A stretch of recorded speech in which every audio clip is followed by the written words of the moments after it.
good evening, everyone. Thank you for coming this evening amidst the rain and after the holiday yesterday. We appreciate you being here. Welcome to the third session of the Modern Columbus Prejudice Reduction Seminars. We're very happy to have Professor Amira Jarmakani here from Georgia State University. Amira Jarmakani is an Associate Professor of Women's Studies. She is author of Imagining Arab Womanhood, the Cultural Mythology of Veils, Harams, and Belly Dancers in the US. This book won the NWSA Gloria Book Prize. She works in the fields of women's studies and gender studies, Arab American studies and cultural studies, and is currently working on a project about the popularity of the Sheikh hero in mass market romance novels, tentatively titled To Catch a Sheikh in the War on Terror, Reading the Desert Romance. We're very excited to have her here today, and I would like you to all join me in welcoming Professor Jarmakani to give tonight's lecture. Thank you very much for being here, and thank you for the lovely introduction. What I had planned to do, excuse me, I'm sorry, is begin with a little bit of an introduction to the book, Imagining Arab Womanhood, since that sort of addresses the main topic of the evening. But I wasn't going to go too much into the book. I was just going to use it as a sort of introduction. And from there, talk a little bit about, to pull out the mythology of the veil, one of the main mythologies that I talk about in the book. And then from there to sort of flesh out some of the, I don't know, let's say myths and realities around that. And from there to talk a little bit about Arab and Islamic feminisms. So it's quite a big range, but I thought it would be better to give a larger range, and maybe I'll try to move through it fairly quickly so there's lots of time for question and answer, and I'm happy to talk more about any of the topics if you'd like. The website that I have pulled up here, just wanted to let you know about, and I've also got several other resources up here that I can put down on that table if anyone's interested in flipping through. But this is just one sort of great resource if you're interested in more about the question of representations of Arabs in particular in US and US popular culture and US media.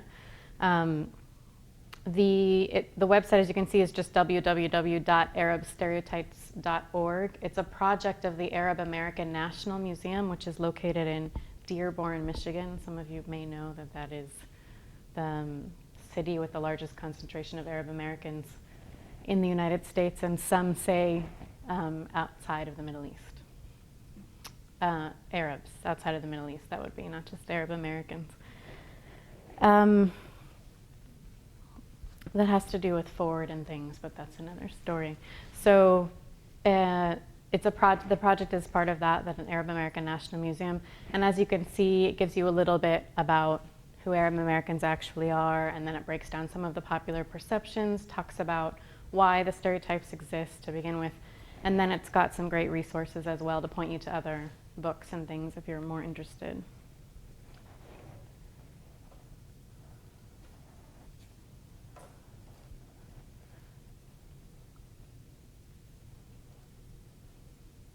So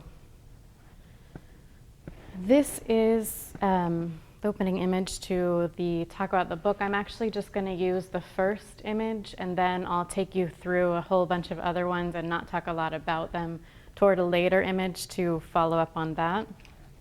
Again, if you'd like me to talk more about the images in between later, I'm happy to.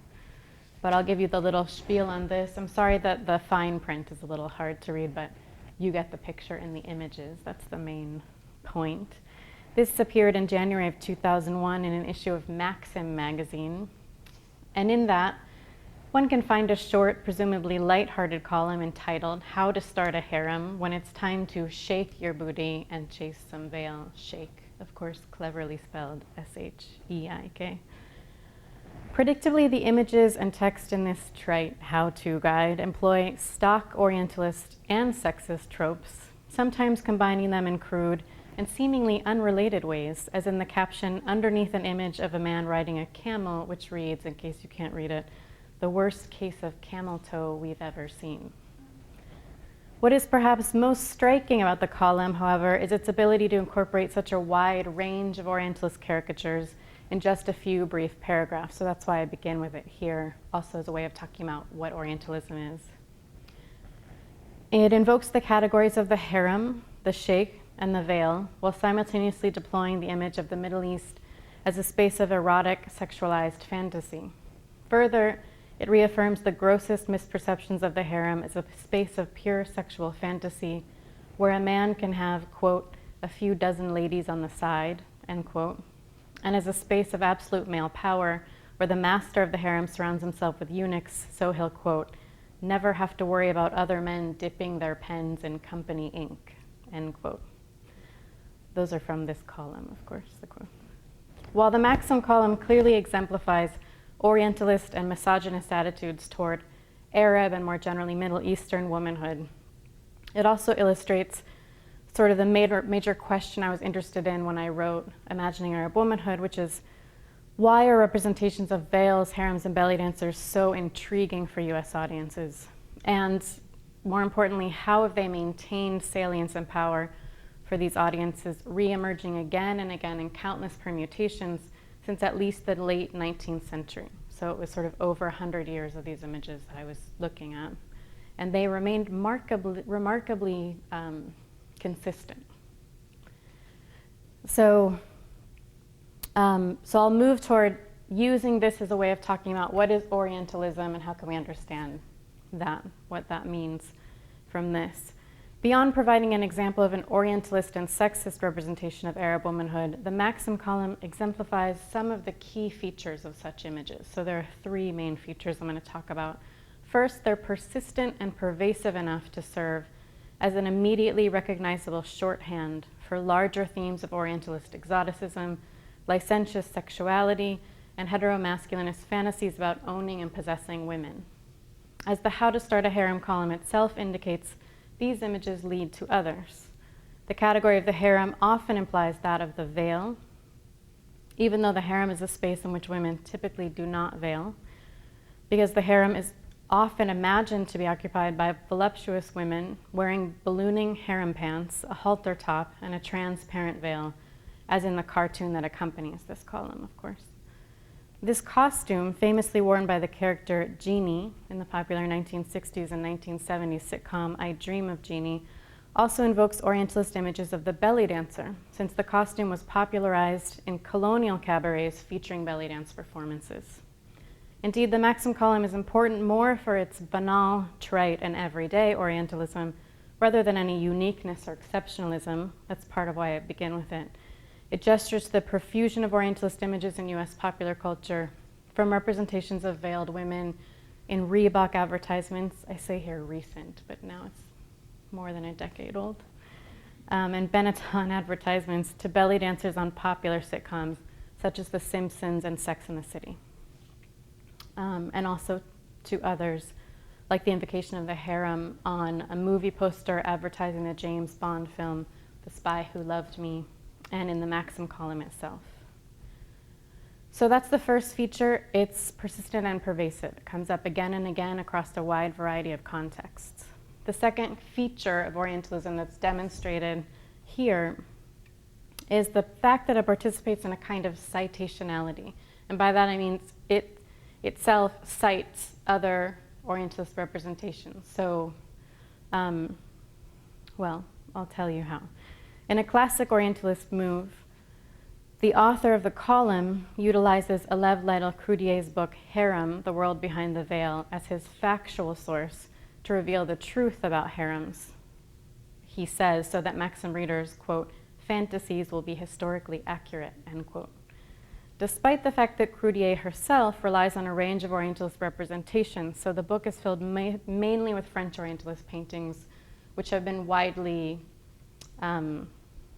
talked about as not representing the real Middle East by various scholars and art historians.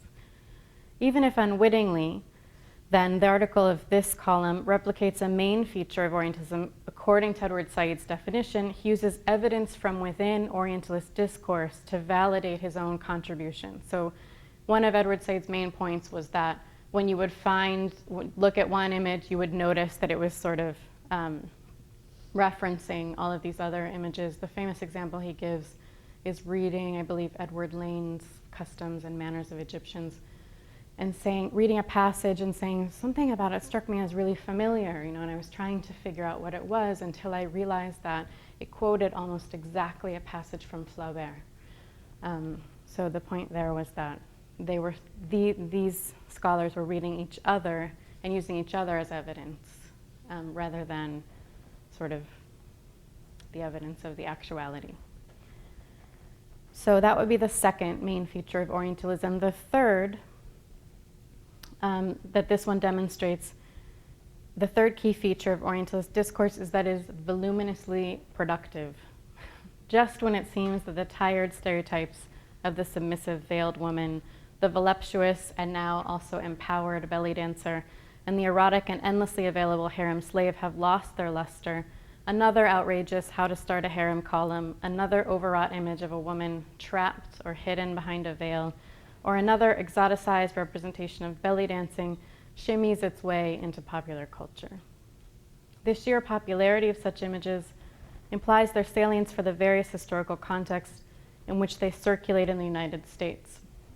And the brilliant conjuring trick, that's what Roland Barthes says, of such representations is that they utilize the conceit of historical accuracy. So that's sort of one of the main points I'm looking at as well. They use the idea that they're historically accurate, just like this author said, so that readers' fantasies will at least be historically accurate, to produce Orientalist knowledge about Arab and Muslim womanhood, all the while concealing the function they hold for mainstream US consumers of the image. In the How to Start a Harem column, for example, the category of the harem is the imaginative space through which to project masculinist and heteronormative fantasies of erotic desire and male power as organized around male access to and possession of women. It functions then as a representation of absolute male power through which consumers of the image may grapple imaginatively with the notion of a patriarchal system so complete that women are subject to every whim of male desire and fantasy. If you're not familiar with Maxim magazine, it's mainly for a male readership. Yeah, I'll leave it at that. As I will argue, though, the impact of such images goes even further. As a resurrection of the stereotype of the Oriental despot from the Ottoman Empire, the harem image also engages constructions of political and national power. In his book, The Sultan's Court, Alain Gros-Richard argues that the notion of Ottoman despotism served as the constitutive other for Enlightenment-based forms of political power in 17th and 18th century France. So the idea there would be that as the French Enlightened Republic was coming into being as a nation, it sort of defined its own enlightenment, its own progress, its own liberalism, in contradistinction to the terrible Turk image. The idea of the Ottoman Empire is really oppressive. And he writes, in this formulation, the construction of the other actually serves as a vantage point from which to observe the self. So Gros-Richard writes, quote, "And when I attempt to go and look behind what I believe to be the point from which, over there in that other world, it looks at me, it is myself in our world that I find in the end," end quote. And so that's the sort of way that I, in the book, look at representations of Arab and Muslim womanhood. I'm trying to understand what is it that they can tell us about US popular culture, actually. Because I look in each of the contexts, harem, veil, and belly dancer, at the ways that they clearly are sort of not, that's quite distracting, isn't it?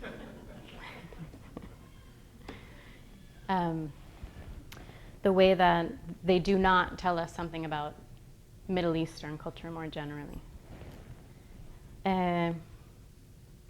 So what I had said earlier, what I'll do now is transition away from this to look at one of the mythologies in particular, which would be the mythology of the veil. And I call them mythologies for the reason that I was just describing. So basically, I use that in the sense of, if you think about myth not as meaning sort of that colloquial meaning of being false, that's not really what I'm interested in, though of course there's a dimension of that I argue. But I'm more interested in the idea of a myth or a mythology as a story that a particular culture or society tells in order to explain something that's otherwise inexplicable. So, creation myths, of course, do this. Famously, creation myths would want to explain how did the world come to be, obviously. So the mythology of the veil in US popular culture then would tell us something about US popular culture, US national formations that are otherwise not sort of articulatable, if we can use that as a word, not able to be articulated clearly.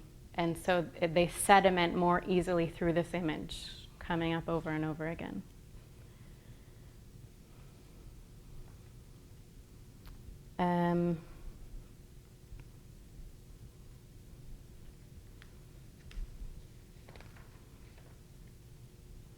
So I'll just name some of what I think we could say are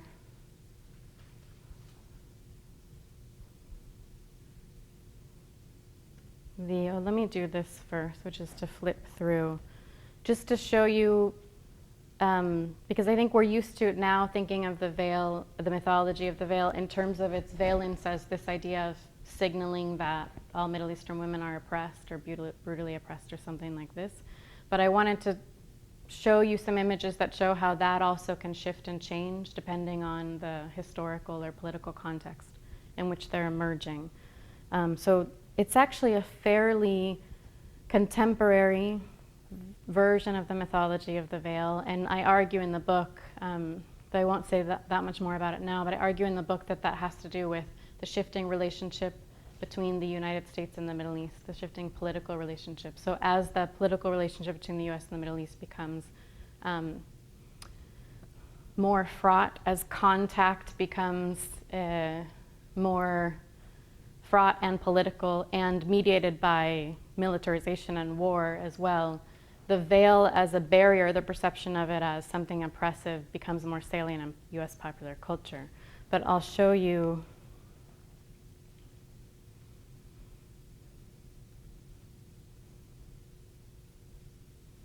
an example from, I went past it. I think she may be at the end, sorry. Here she is. An example from early 20th century tobacco advertisements. So in the book I have a chapter on tobacco advertisements from, let's say, in 1903 until basically till World War I. Because things sort of shifted after that, having to do with the role of cigarettes in World War I and so on. But in the very early 1900s, about 1903, right at the turn of the century, cigarettes changed quite drastically in the US in that they started incorporating Turkish tobacco. And as a result of that, both the brands and the advertisements associated with them featured a lot of Orient imagery, imagery of the Orient. One of the sort of famous brands, popular brands, was Fatima. This was by the American Tobacco Company, which was later bought by Duke, I believe. So Duke is not what it was called. Anyway, now it's called Duke.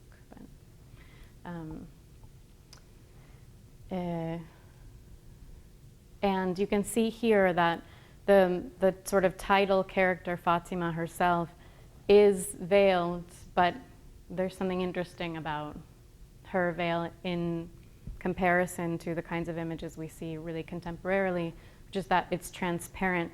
The image itself, the representation, seems to be really articulating something more about sensuality, about the exotic, than it is about oppression in terms of Middle Eastern womanhood.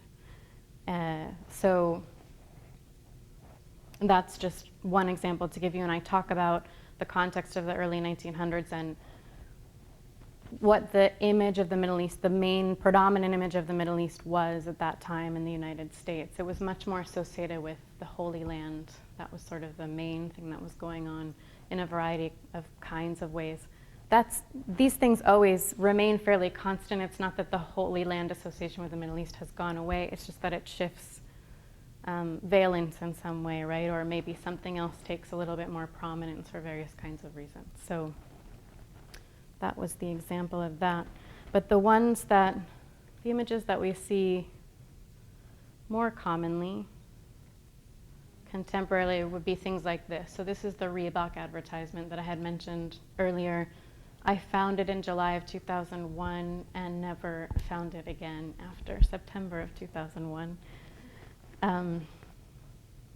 But there's a lot to say about this image, but I'll just sort of let it linger up there and have a section on it, a section of a chapter in the book. But I'll use it as a way of moving into talking about the mythology of the veil now.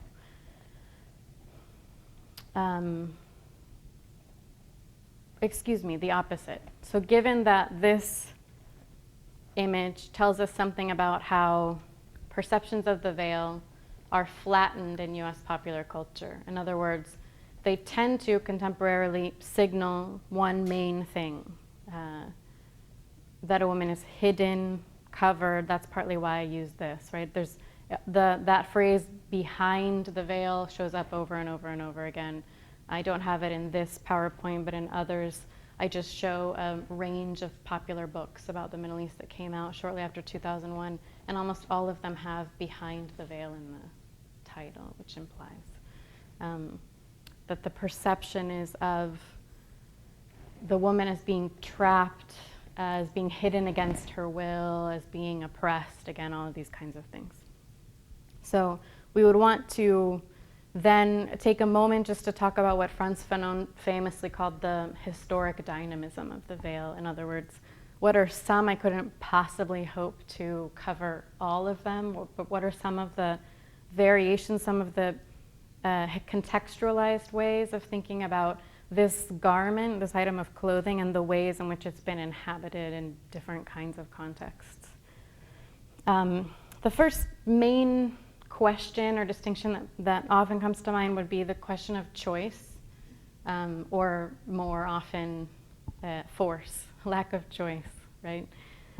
So the idea, the common perception is women are forced to wear this, that women all over the Middle East, everywhere, are forced to wear this, and that they have no, and that's just sort of one example of the ways in which they're oppressed by the hyper-patriarchy of their cultures. And that, of course, goes along with questions of legality, so the ways in which it is or isn't mandated. And so in various of these contexts, I'm just going to give you one example, and hopefully a range of some examples to just give a sense of that historic dynamism. So here I would go to the example of Iran. As most people know, that in Iran currently it's mandated, the veil is mandated, right? And we can start to move toward giving maybe some of the names that are used to flesh that out as well. So hijab is mandated, and often chador as well, which would be the larger garment that would be worn over. Hijab means headscarf, basically. It's usually the garment that covers a woman's hair. So cover hair, and that's it. I think that's pretty self-explanatory. So the example from Iran would be that most people sort of commonly know that it is currently mandated. There could be a whole conversation about the various ways in which women negotiate that mandate, but we don't really have time for that. But it was following the Iranian Revolution, which is sometimes called the Islamic Revolution, but the Iranian Revolution was actually very quite multi how do we say, there were a number of varied actors coming together to oppose the Shah, who was the power at the time and heavily supported by the United States. It would be somewhat comparable to what happened in Egypt in Tahrir Square, not currently, but last year. There are other parallels that could be drawn to currently, but so after that, revolution was in 1979, 1981, basically the Ayatollah takes power, becomes an Islamic republic, and veiling is eventually mandated. What a lot of people don't know, is particularly popularly in the US, is that in 1936, the Shah of Iran, and again, the Shah was heavily supported and backed first by the British and then by the US, and both in many cases. But in 1936, the Shah mandated unveiling. So this is currently happening in a variety of contexts. But that was an equally oppressive kind of mandate, particularly in a context in which women may have been wearing hijab for various kinds of reasons, right? And that kind of mandate, as has happened in Turkey, for instance, so Turkey doesn't have a complete mandate of not wearing the hijab, but it does carry that mandate into public universities and sort of public legislative kinds of places. What that kind of a mandate could do is basically ban a pious woman from accessing resources and from a certain kind of public movement. So given that I've just said that, we would want to move toward talking a little bit about, again, trying to flesh out some of the historic dynamism of the veil. What might be some reasons that women would choose to wear hijab? So now we're talking in the vast majority of countries and contexts in which there is no mandate for or against. Again, the vast majority of countries and contexts, there is no mandate for or against wearing hijab. In those contexts, and that would include, for instance, the United States. So one of the reasons, of course, would be piety, the one that I just mentioned. And I can talk a little bit later, if you'd like, about what the conversations, particularly within Islamic feminism, are about what the Quran says about hijab. But there are obviously there's a wide range of interpretations. So there are many Muslim women who do not wear hijab, and there are many Muslim women, of course, who do wear hijab. It's based on their interpretations and understandings, and those of their families and communities about that verse in the Quran, basically, that piece of the religion and its relationship to piety. So that would be one example as an expression of one's piety, or one reason. Another reason could be, and a lot of women actually talk about this in the context of North America, so the United States and Canada. There are quite a few women. There's a great film that I have listed on one of my resource sheets up here, if anyone's interested. It's called Under One Sky, and it's a documentary about women in the United States and Canada, in North America, more generally excluding Mexico, that that choose to wear hijab. And well, they have a range of debates. There are also some women who choose not to, and they talk about why and the context they came from and how that informed their decision not to wear it. The ones who chose to wear it, most of them come from families who were somewhat mortified by their decision to wear hijab. So if any of you have followed the so-called headscarf debates in France, and you know that there are a variety of laws that have been passed regarding the restricting of wearing hijab and other garments, as particularly niqab. So niqab would be hijab plus a covering similar to what this woman is wearing, so that you would also, her mouth and probably nose would be covered. But I was talking about the French headscarf debates. Oh, I was going to say that if any of you have followed that, you may know that in many of the details, I mean, first, the main girls they're talking about, the debates, and for those of you who don't know, are largely centered around schoolgirls and whether they should be able to wear hijab to school. And basically a series of laws and decisions have been passed down that increasingly have legislated that no, girls are not allowed to wear hijab to school. But they don't directly say that, the laws. Instead, they use language that basically says nobody can wear ostentatious religious symbols into school. But that's sort of left open for interpretation.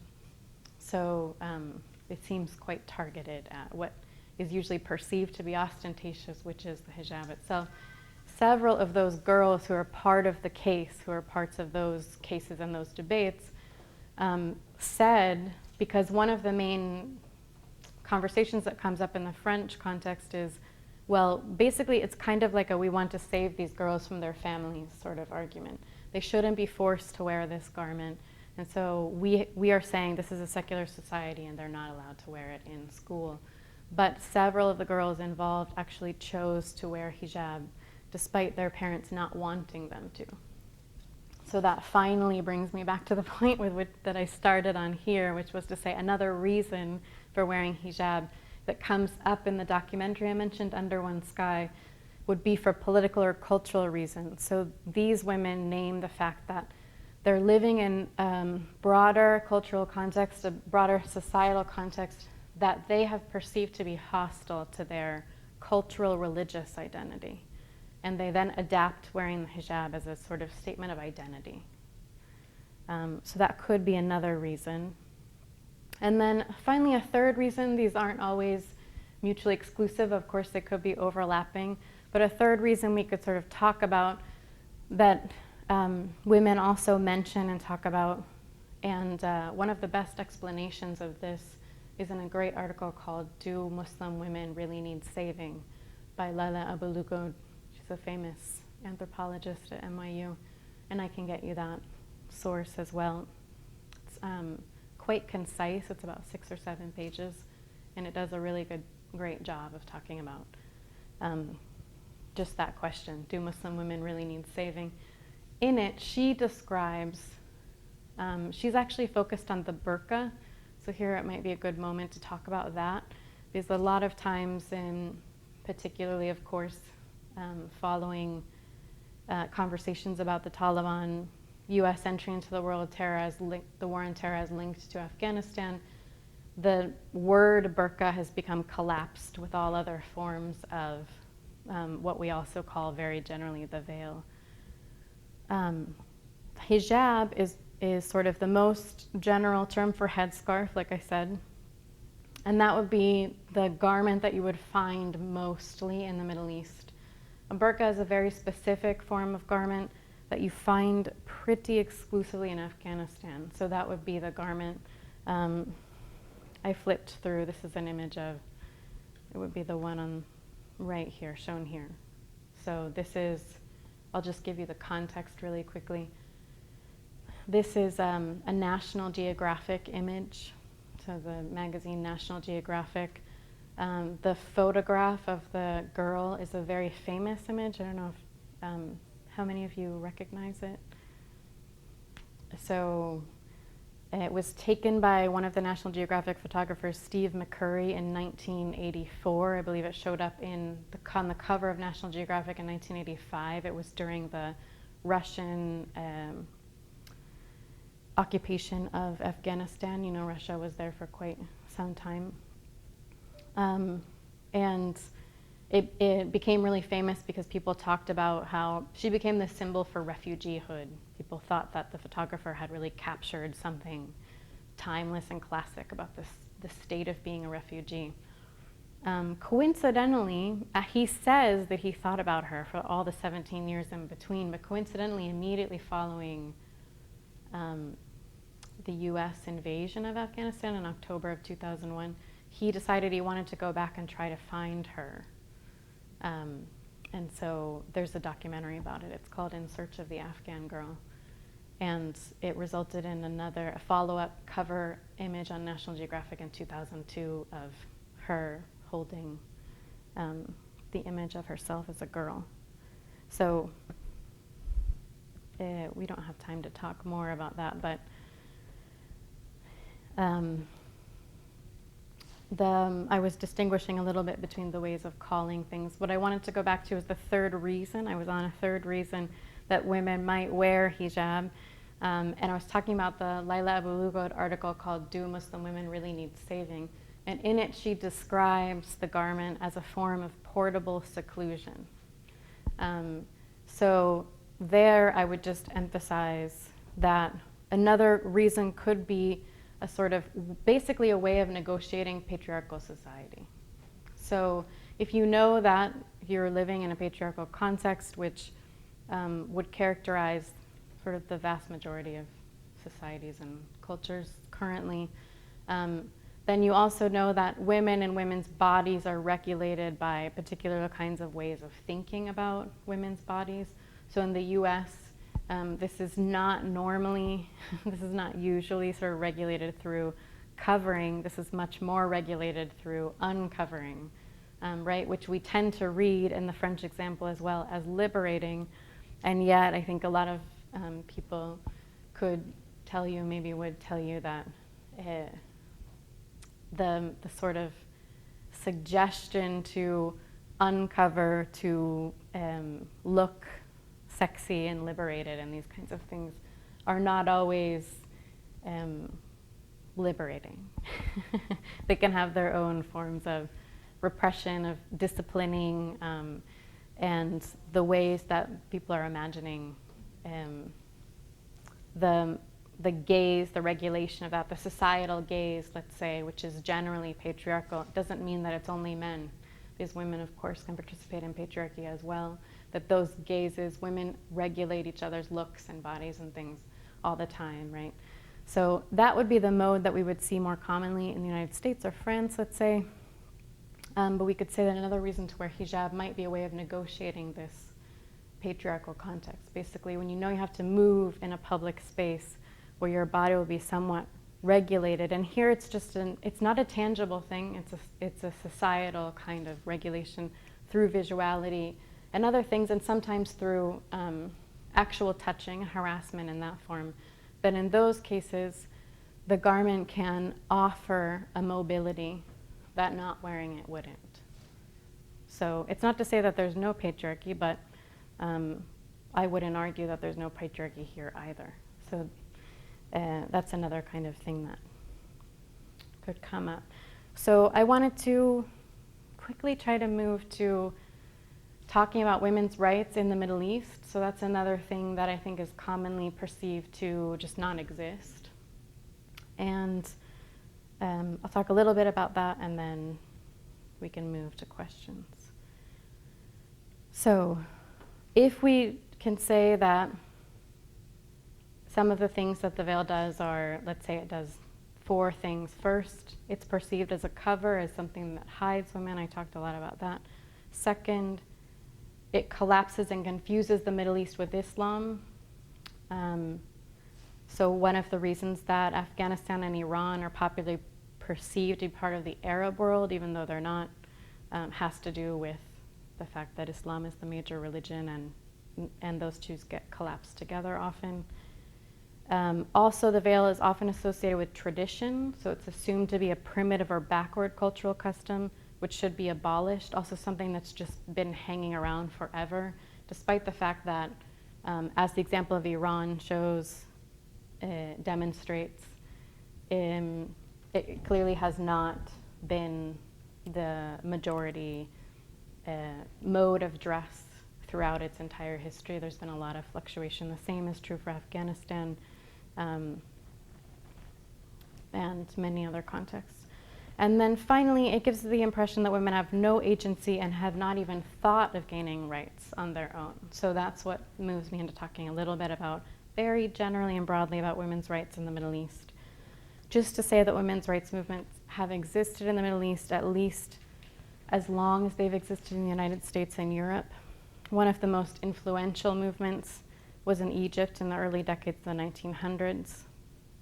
In the 1920s, these are just sort of specific examples or markers, There was a vibrant set of organizations and feminist leaders, some of whom argued for throwing off the veil, which is how Huda Sha'rawi's statement is sort of translated, and some of whom didn't. There's a famous woman, Malik Hifni Nasif.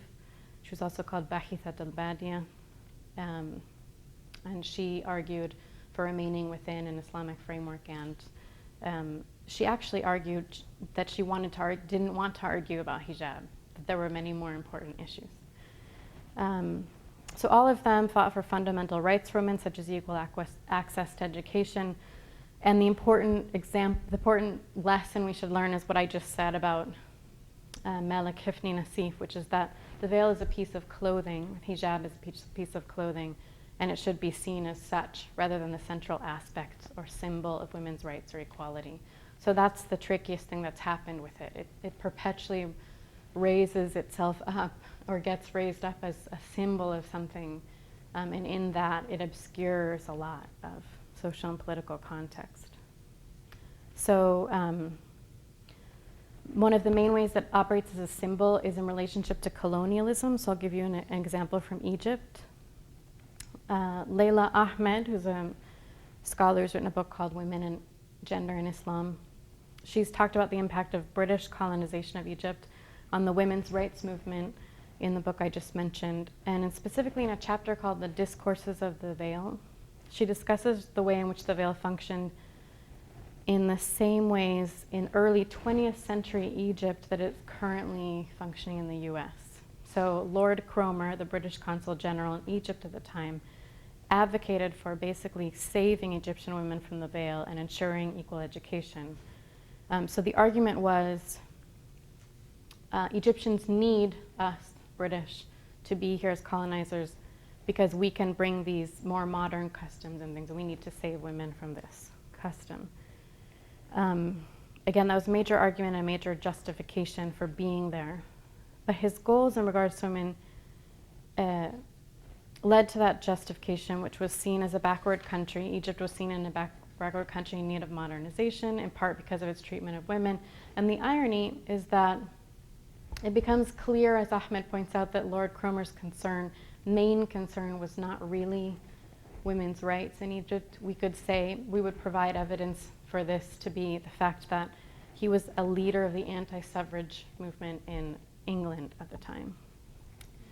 So he firmly and publicly denounced women's rights in his native country, and basic women's rights, the right to vote, right? So the worst aspect of that is not just that it was used as justification, but it then gets really heavily associated with, tied to the colonial power. So that indigenous movements for women's rights, for feminism, are now very prone to, and when I say now, I mean beginning in the 1900s, and the struggle continues to this day, they're prone to the attack that they're just Western imperialism. So essentially, the feminist movement, the movement for women's rights in the Middle East, has to constantly fight these two kinds of battles. One, to say, we don't want the feminism that wants to colonize us.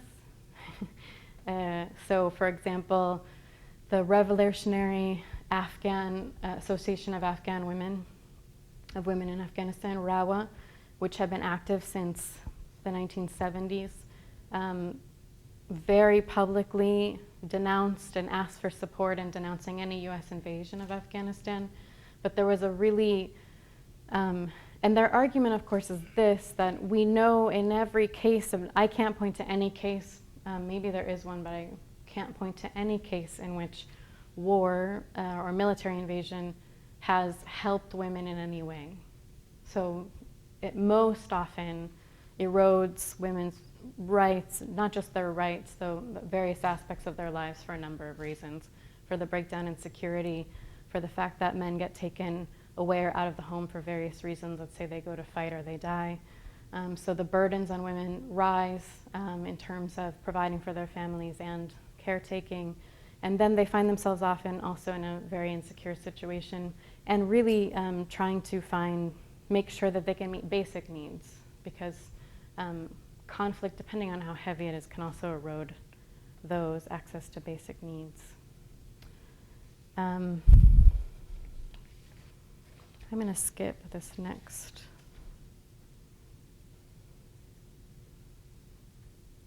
part, which was about the next part I was going to sort of talk about was to look at Iraq as a case study, so kind of example.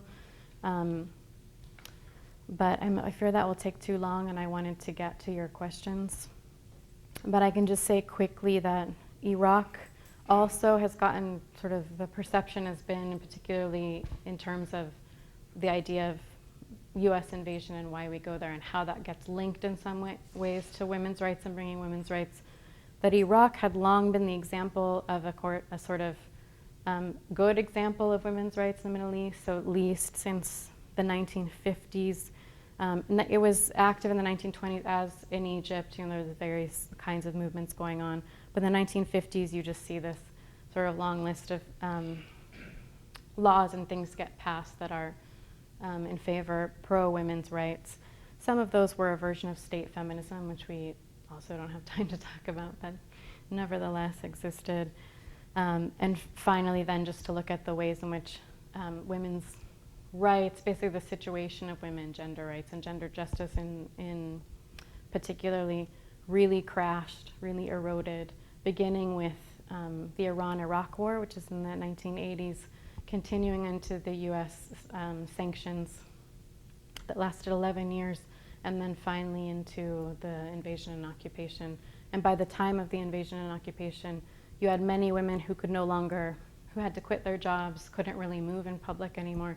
And if they wanted to move around in public, ended up adopting hijab for safety reasons, where the vast majority of women had not worn that sort of regularly before in Iraq. So there was a lot of different kinds of things, but I will end there and welcome your questions and comments.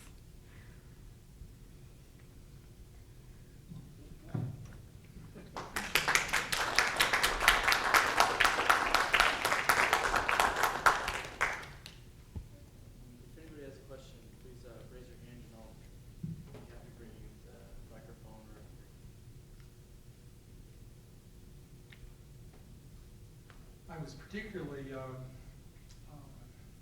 interested in your comment about Lord Cromer and what seems to be a bait and switch kind of argument that I often see going on here in the United States in terms of talking about Muslim women and talking about Islam in general, in which various things get pointed at within Muslim culture, and talking about how bad that is in comparison to how good it is here, and it seems as though it functions very much as a way of making sure that the very real problems that are here don't get talked about in terms of gender issues in the United States and you know the way in which women get treated here. It becomes far easier to talk about them, and I was wondering if you could elaborate a little further on that image that I always found fascinating with Lord Cromer as an anti-suffragist, about how oppressed women are. Right, in Egypt.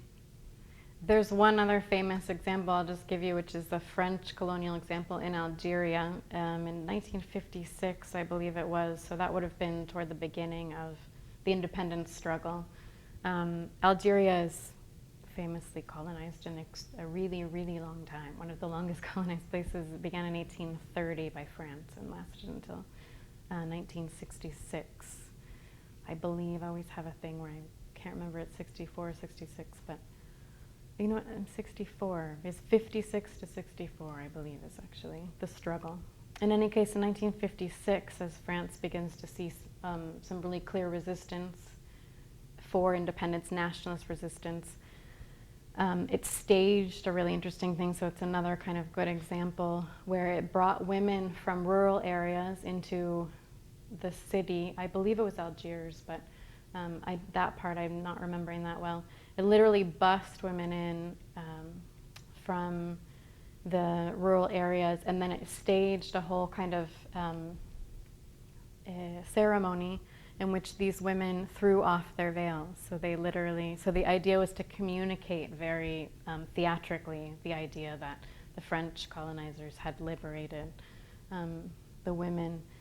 As you were talking, I was thinking of, somehow I hadn't followed up on this in my earlier comment. I started to talk about RAWA, the Revolutionary Association of Women in Afghanistan, and how they had been agitating against military intervention. What I meant to say in conjunction with that is that there had been a long circulating petition and campaign by a US feminist organization called the Feminist Majority. And this campaign began in the 90s as the Taliban was really sort of entrenched in power. And there's, of course, the history about how the Taliban rose to power. So that has to do with the Cold War and the Russian occupation of Afghanistan and the US funding of the Mujahideen, of which the Taliban were some of them. But the Feminist Majority had this long campaign to say that we need to save Afghan women, basically. And the campaign never really, it got traction in the sense of like these petitions getting forwarded and forwarded and forwarded, but it didn't get sort of material traction until after September 11, 2001.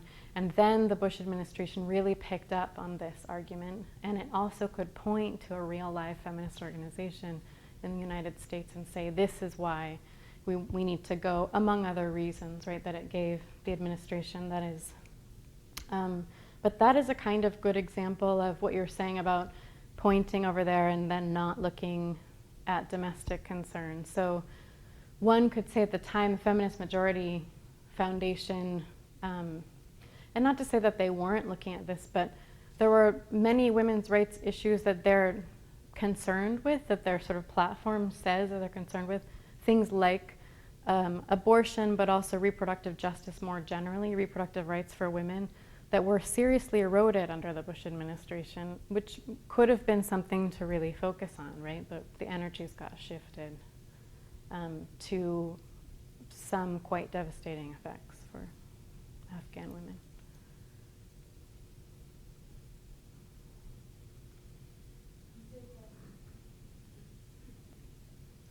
I don't know if I have a question.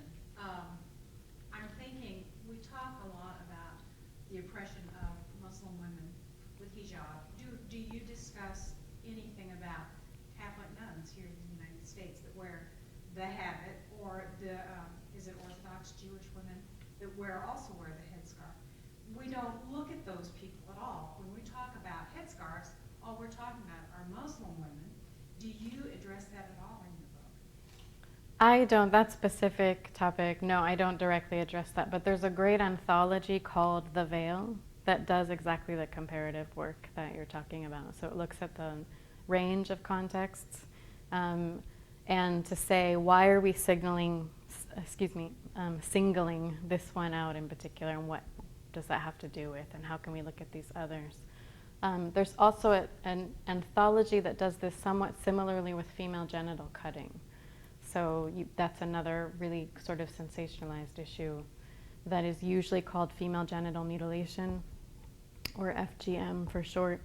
But this anthology talks about the practice. It wants to contextualize it, to talk about what are the ways in which it's working, what's happening in those contexts. There's another documentary called Beyond Borders, Arab Feminists Talk About Their Lives. And in there's a section, an interview with a woman, a feminist in Cairo, who had been working on the issue for some time, because Egypt is one of the locations in which it is a social issue, a struggle. And she talks very clearly about how their movement against to sort of educate and mitigate female genital cutting in the situations in which it was really problematic had been getting a lot of traction, had been doing a lot of good work. And then it sort of got picked up and sensationalized, and there were all of these stories on CNN and these kinds of things, and their work was just thrown way back, because then they became, well, you're just, all of what you're doing is collaborating. You're making this sort of argument about how we're backward, and so then they lost credibility as an indigenous feminist organization and hurt their work. But in any case, that's another example.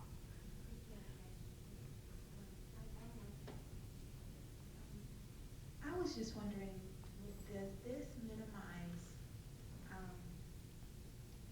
rape? Does this minimize sexual immorality? Is it more holier? Statistically speaking, because I don't know, Oh. hear a lot. Does it help with the holiness of the country as far as all those other bad things that happen here? I think most people would say that those, unfortunately, the kinds of statistics around those things, sexual violence against women, intimate violences like domestic violence and those sorts of things, are, again, unfortunately, fairly common across cultural contexts.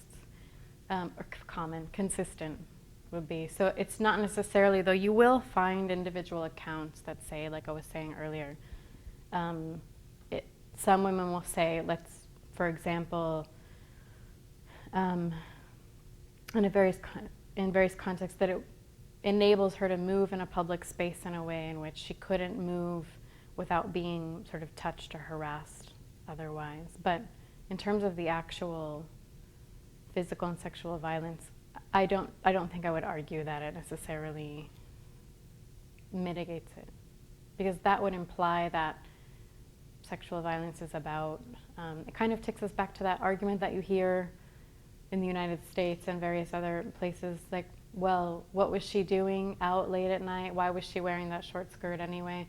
That argument really doesn't get at why rape or sexual violence happens. It's just deflecting it onto something about women's clothing choice. So that's why I would say this doesn't necessarily mitigate it, right? They look more invisible to me, I think. And like you said, they can move around the room in a special way without being noticed, because they're more invisible in this society. And so that's, I was just wondering, statistical-wise, number-wise. Right.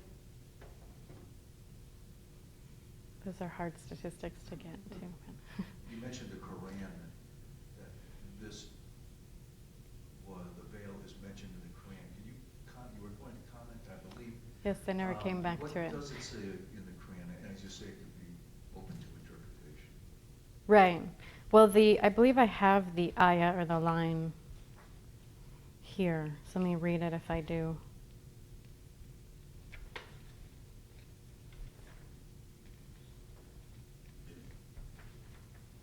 I do not. That is unfortunate.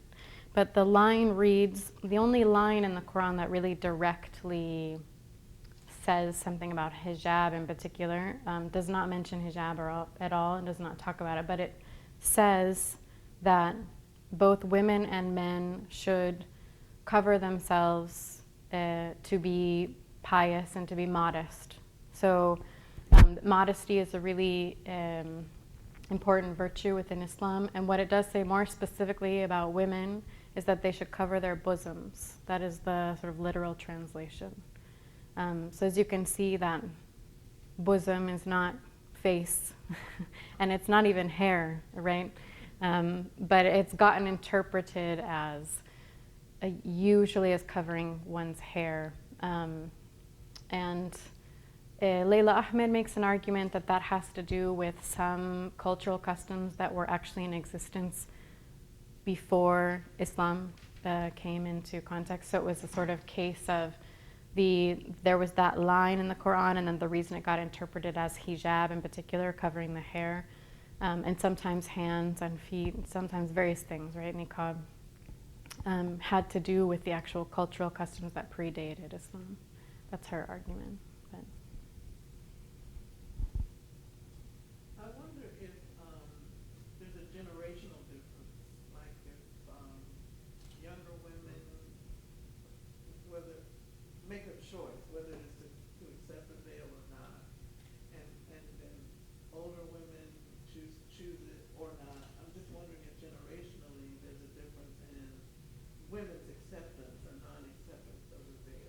Definitely. So, again, Leila Ahmed actually has a new book from the other one that I was mentioning. I think it's called Veiled Revolution. Anyway, it came out in 2011.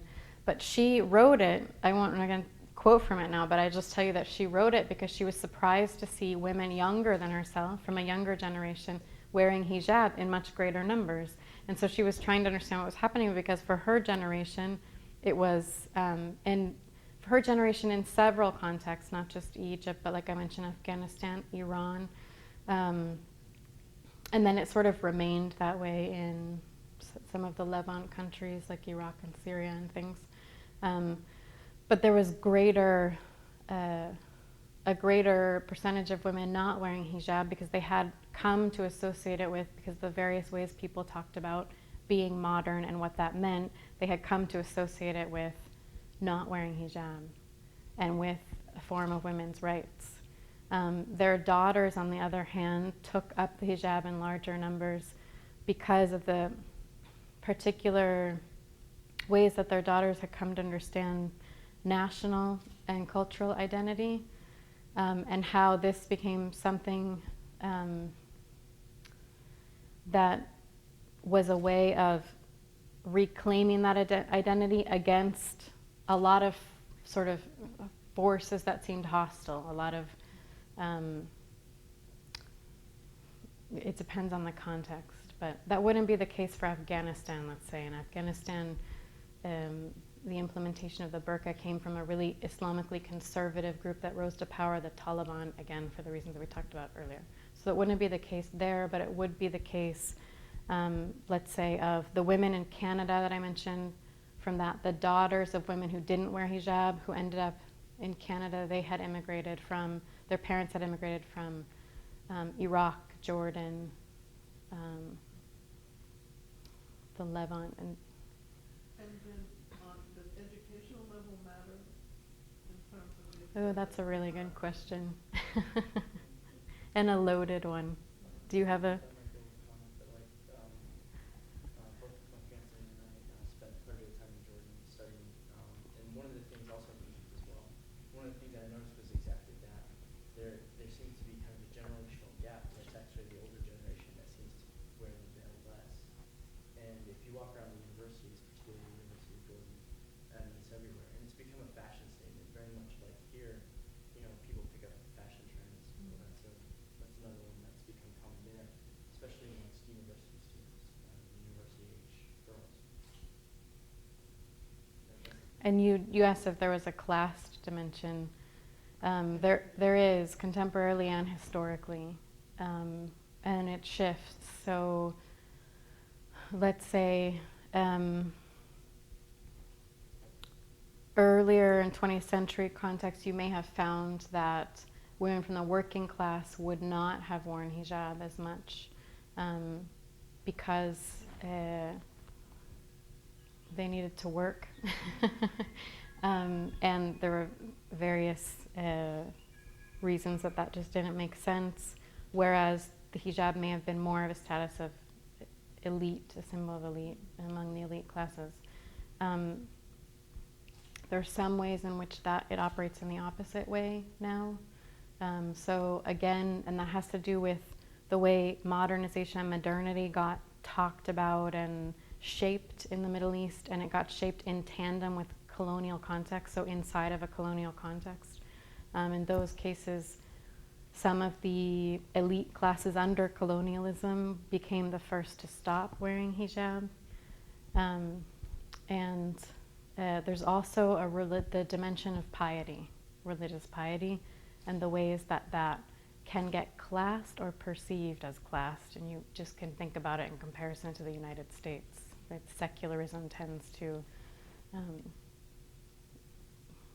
get seen as more elite sometimes, and religiosity is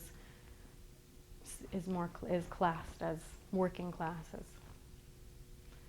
So a similar thing can happen there. In fact, I don't know if any of you saw the film A Separation. Was it A Separation? It was the Iranian film that won the award for foreign film in whatever I always confuse what those awards are called. Whatever the film awards are called. Academy Awards, is it? Oscars, right? Anyway, it does a beautiful job with that question because it has a great complexity to the way that it looks at it.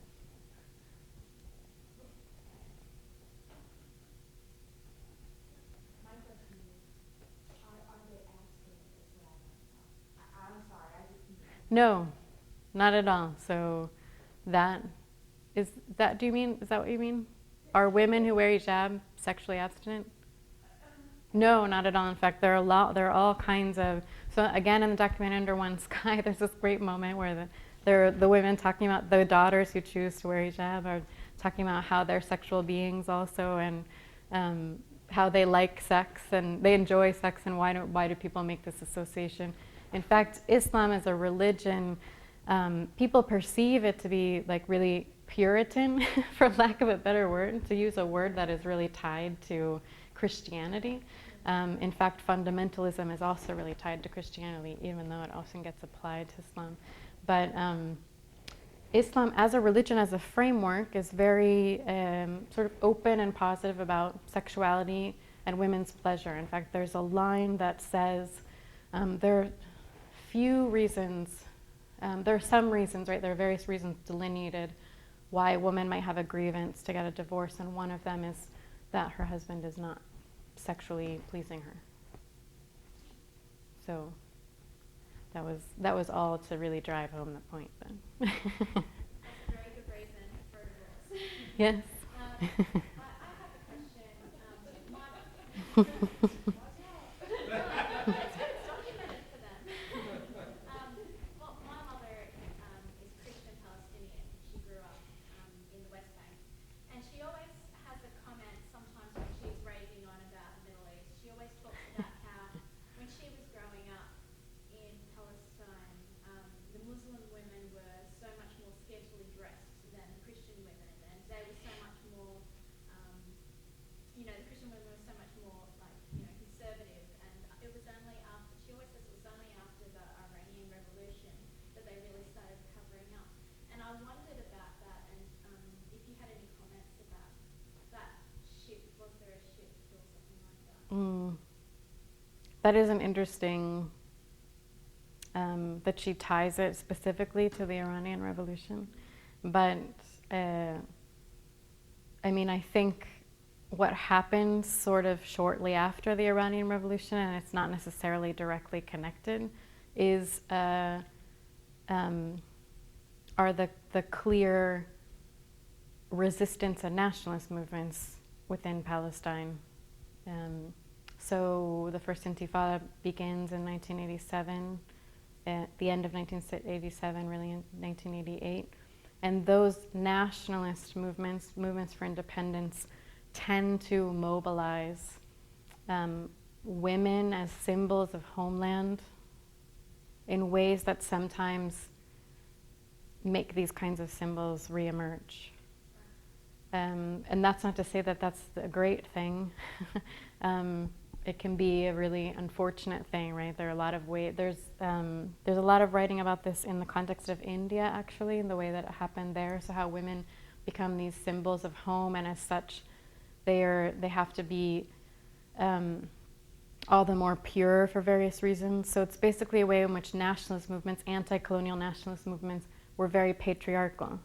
And that's the sort of battle I was mentioning earlier that Arab feminisms has, and that Islamic feminisms often has, is a fight between a kind of patriarchal colonialist context that wants to appropriate it for its own means to justify colonialism, and a patriarchal nationalist movement that wants to fight the colonialism, but by using women as symbols of the nation. So it can get tricky.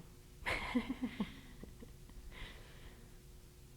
think it was very useful, the distinctions you drew about why women might want to wear hijabs, and the different reasons, and the fact that it's not always something that's sort of mandated to them, and oftentimes very easily, like, women want to have that as their own identity and things like that, and that is a very big misconception to generalize them and think, oh my goodness, they're all suppressed because they don't conform to our version of what being free means. In terms of, you know, Orientalism, what purposes, do you think that there is like an underlying purpose for us to sort of demonize that here, and that is perpetuated in the media as well? Yeah, I think that gestures to the argument I say I make in the book, but then never really talked about, which is what is the function of the mythology? Why is it telling the story it tells, and what does it do for us? Basically, I argue, and it depends on the context, that it has a lot to do with two axes, I call them, but one is a power axis and the other is progress. So as the United States, a really good example is the 1893 Chicago World's Fair. So this obviously is the late 19th century. I don't know how many of you know about this fair. It was really amazing. A lot of things happened at this fair. But World's Fairs in general were just spaces for nations to make an argument about their own progress, their own emergence as various kinds of global powers or whatnot. So France had one earlier, the UK had one. The US has one in 1893. It's not the first, but it's a significant one because it was meant to mark the 400-year anniversary of Columbus's discovery of the United States. It was a year late because they were sort of still getting ready, preparing. That it's quite a big thing to put on a World's Fair. But in any case, the idea is to show the nation as progress, as advancing.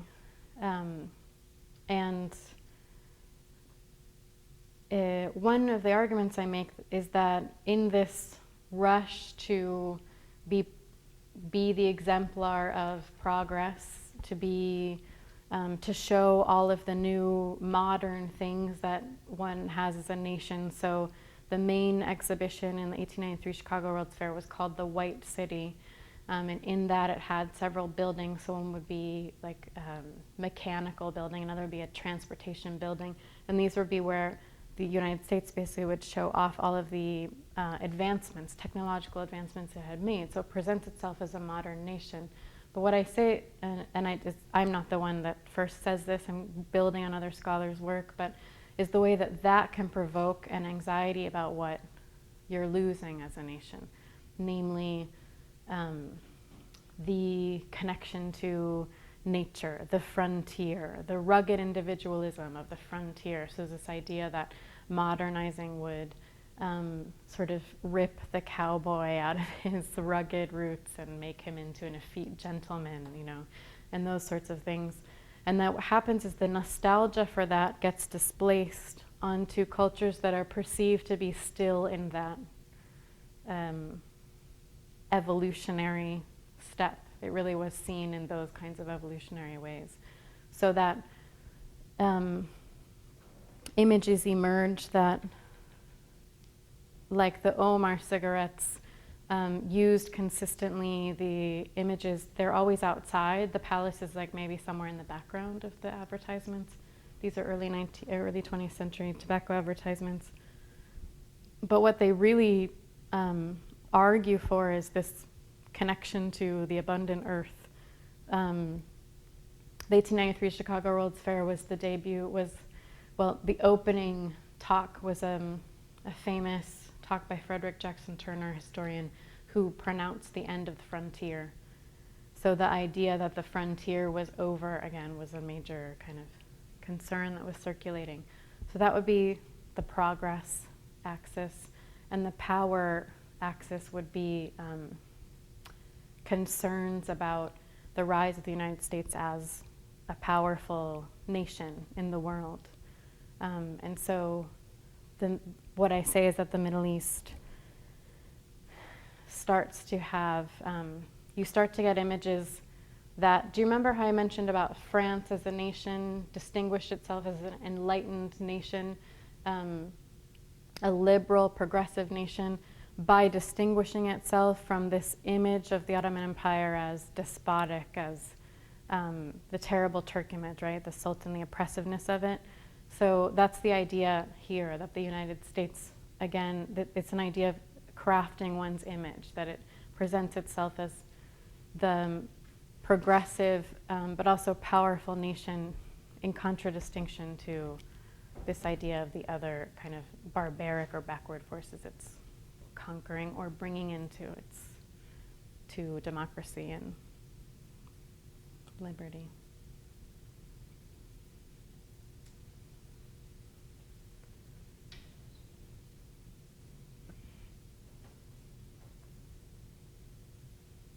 So do we have any other questions?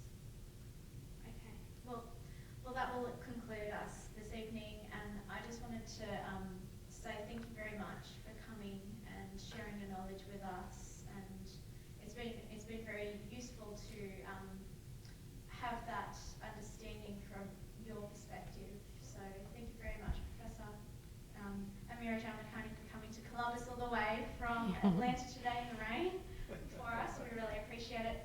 And on behalf of One Columbus, we would like to present with you a certificate of appreciation and a small token. Thank to you say very thank much. you. So thank you very much. And Thanks for inviting me. Thanks for coming.